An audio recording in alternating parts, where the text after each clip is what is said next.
राजकीय कला महाविद्यालय कोटा, संस्कृत विभाग, BA द्वितीय वर्ष।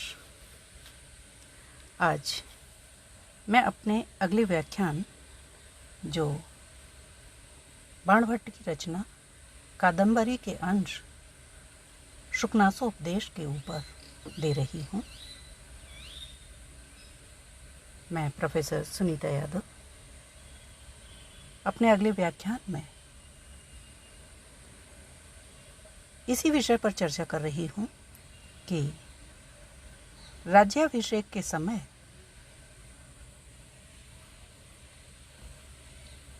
जो उपदेश एक युवराज को दिया जाना चाहिए, वही बाणभट्ट ने अपनी कादंबरी के अंश शुकनासोपदेश के माध्यम से आज के जो युवा हैं, शिक्षा समाप्ति के उपरांत उन्हें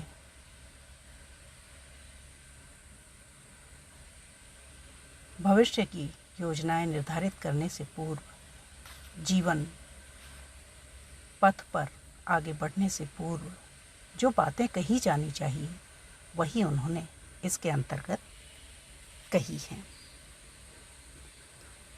संस्कृत साहित्य में महाकवि बाणभट्ट का नाम गद्य सम्राट के रूप में सर्वविदित है। वाणी बाणो बभूव भी उन्हीं के लिए प्रसिद्ध है।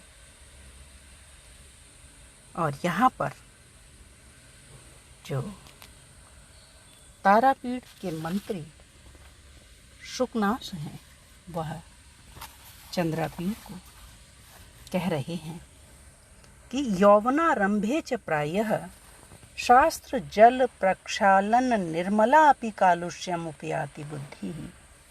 हे चंद्रापीठ, युवावस्था एक ऐसी अवस्था है जहाँ व्यक्ति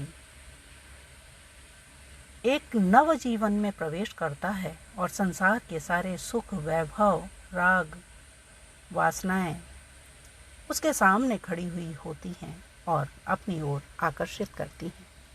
ऐसे समय में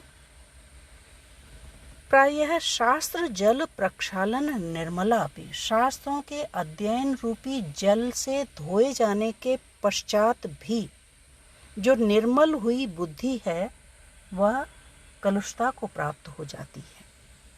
अनुज्जित धवलता अपि सरागेव भवति यूनाम दृष्टि।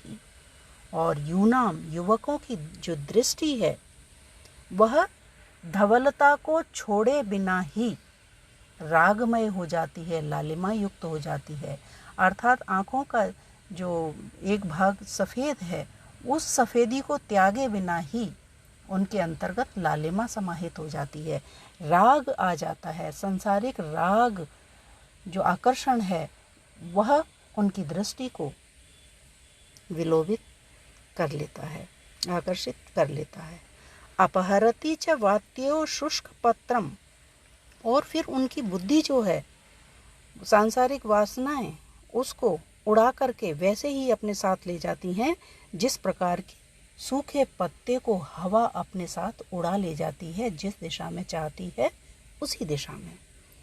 समुद्भूत रजो भ्रांतिर अति दूरम आत्मेच्छया यौवन समये पुरुषम प्रकृति ही।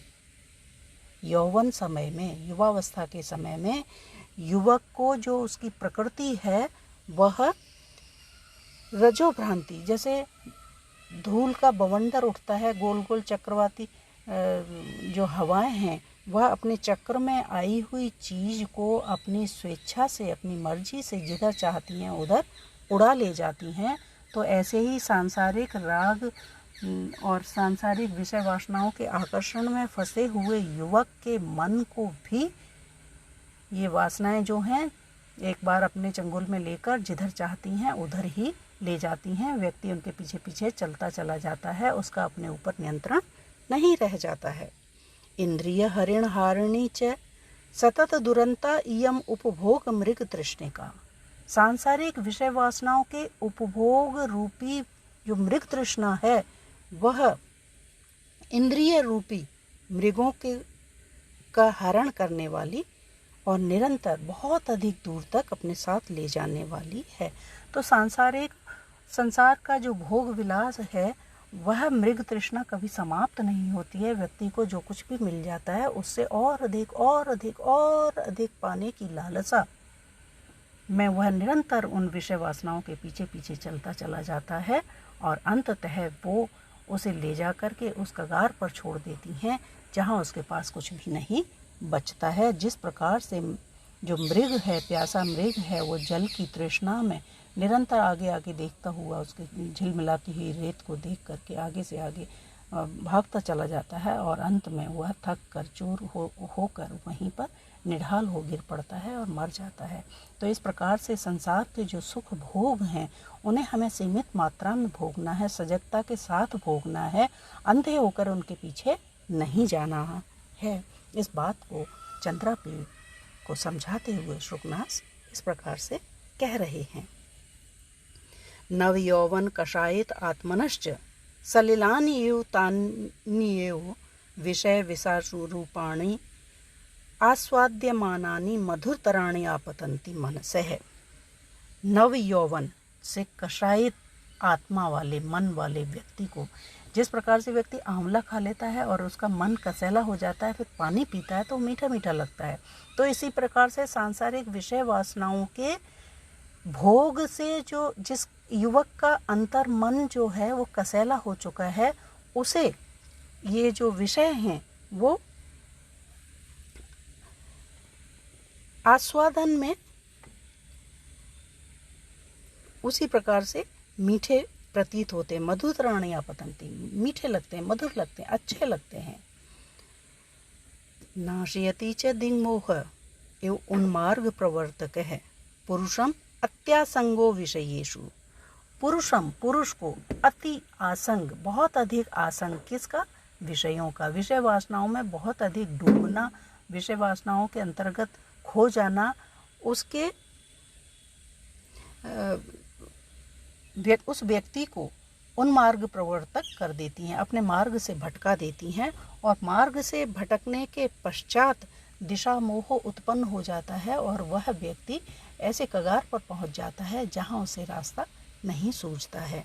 तो सांसारिक विषय वासनाओं का भोग करना है, लेकिन इतना उसमें नहीं डूबना है कि आप अपने मार्ग से भटक जाओ, रास्ता भूल जाओ और फिर आप ऐसे दो राह पे खड़े हो जाओ जहां आपको समझ में ही ना आए कि मुझे जाना किधर है। भवादृशा एव भवन्ति भाजनानि उपदेशानाम। हे चंद्रापीठ, आप जैसे युवक ही उपदेश देने के योग्य हुआ करते हैं। जिन्होंने शास्त्रों का अध्ययन कर लिया है, समस्त ज्ञान प्राप्त कर लिया है, जिनकी बुद्धि, जिनका विवेक निर्मल हो चुका है और जिनके मन के अंदर अभी सांसारिक विषय वासनाओं के भोग का मैल व्याप्त नहीं हुआ है, ऐसे व्यक्ति ही उपदेश के योग्य हुआ करते हैं। इसलिए इस समय मैं तुम्हें समझाना चाह रहा हूँ।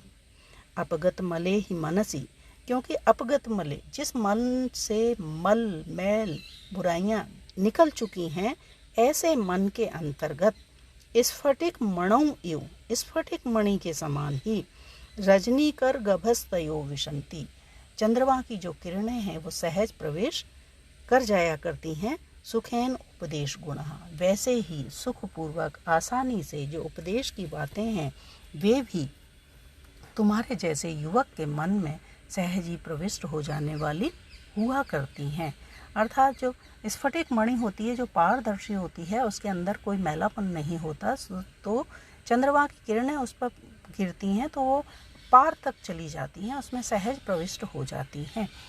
इसी प्रकार से जिस व्यक्ति ने सांसारिक विषय वासनाओं का अभी भोग नहीं किया है और जिसका मन बिल्कुल निर्मल है, उसके मन में उपदेश की जो बातें हैं, जो ज्ञान की बातें हैं, जो विवेक श्रेष्ठता भरी जो बताए जाने योग्य बातें हैं, वे सहज ही घर कर जाया करती हैं और वह व्यक्ति उनको अपनाकर अपने जीवन को सफल और सहज बनाकर संसार का भोग करते हुए भी पथभ्रष्ट नहीं होता, आगे जाता है और समृद्धि यश को, कीर्ति को प्राप्त करने वाला हुआ करता है। तो इस प्रकार से राजा तारापीड़ का मंत्री शुकनास यौवराज्याभिषेक के अवसर पर उनके पुत्र चंद्रापीड़ को, जिसने समस्त विद्यार्जन कर लिया है और जो अब अपने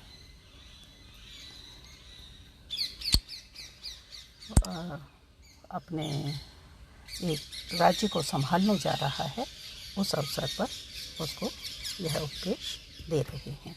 इससे अगला हम अगले अध्याय में पढ़ेंगे और इसी विषय को हम आगे बढ़ाएंगे, चर्चा करेंगे।